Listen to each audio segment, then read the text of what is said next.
Breaking developments tonight, anger and hurt. Families victimized by a man who impersonated a funeral director. A minister found guilty of operating a funeral home without a license, now headed to prison for nearly 12 years. It's the same man investigators say is linked to the cremated remains of dozens of people found inside an Akron church earlier this year. I have so much hate for you, Sean. I have so much hate. I wish misery upon you, your family, and your soul. I want that. I pray for that. I pray every night. I pray that something happens to you, and you are treated like you treated my son. Emotions running high. Show your face. Show your face, please, with sugar on top.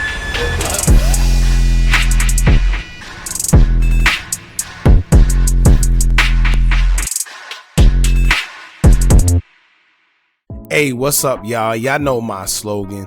I don't know it all,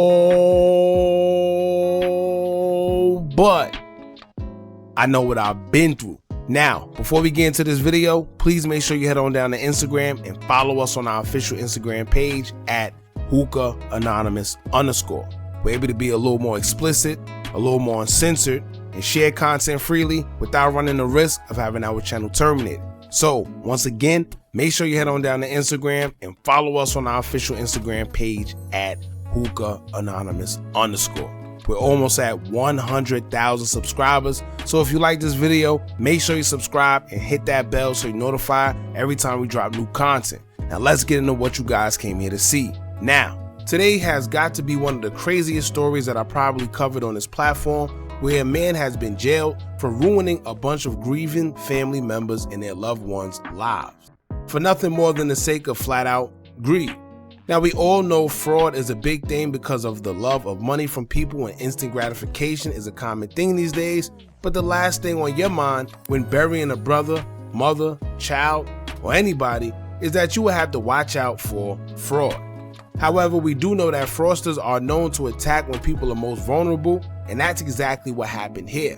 A man by the name of Shawnte Hardin of Akron, Ohio, was found guilty for running a fake funeral home business all across Ohio.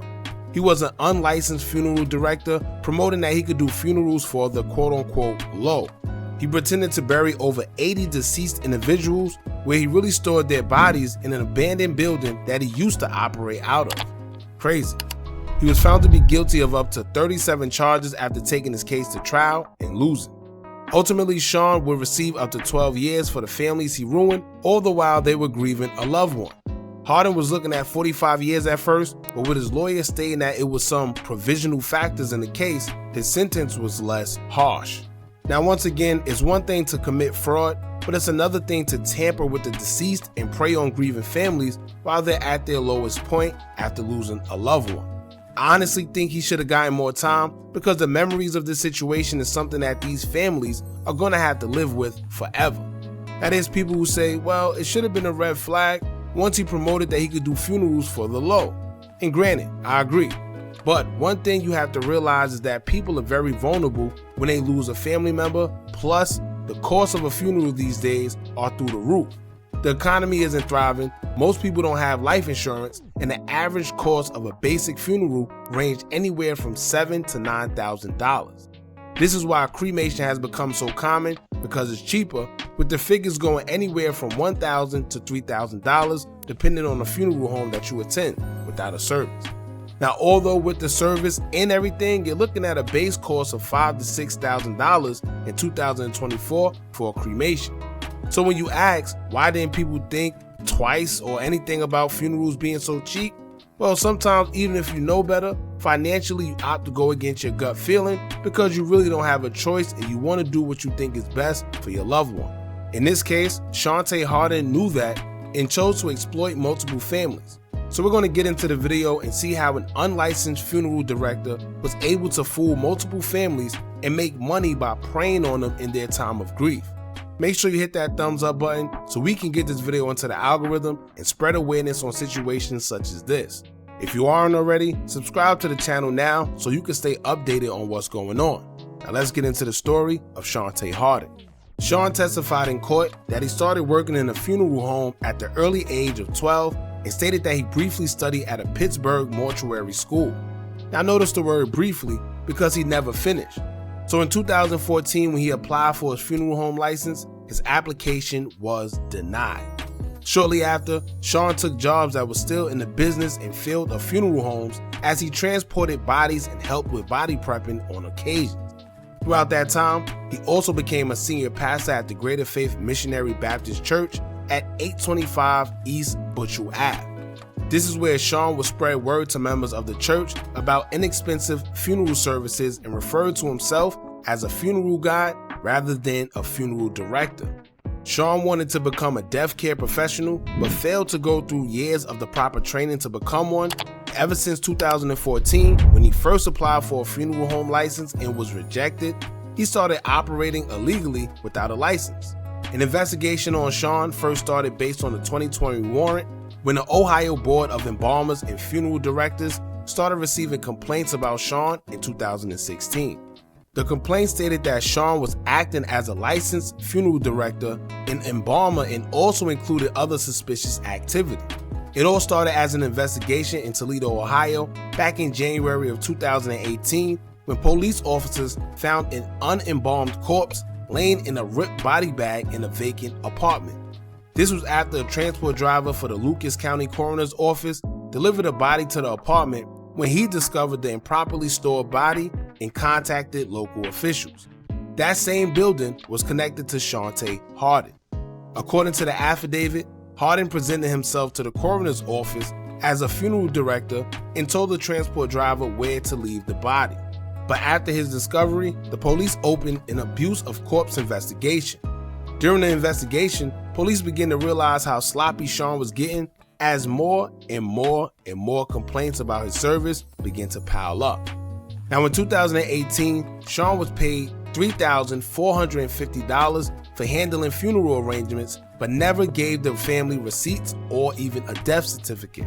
The family also noted that the body arrived at the church in a dingy, dirty, beat-up station wagon and stated that two men dressed in white painter's clothes that had paint all over them is who removed the body.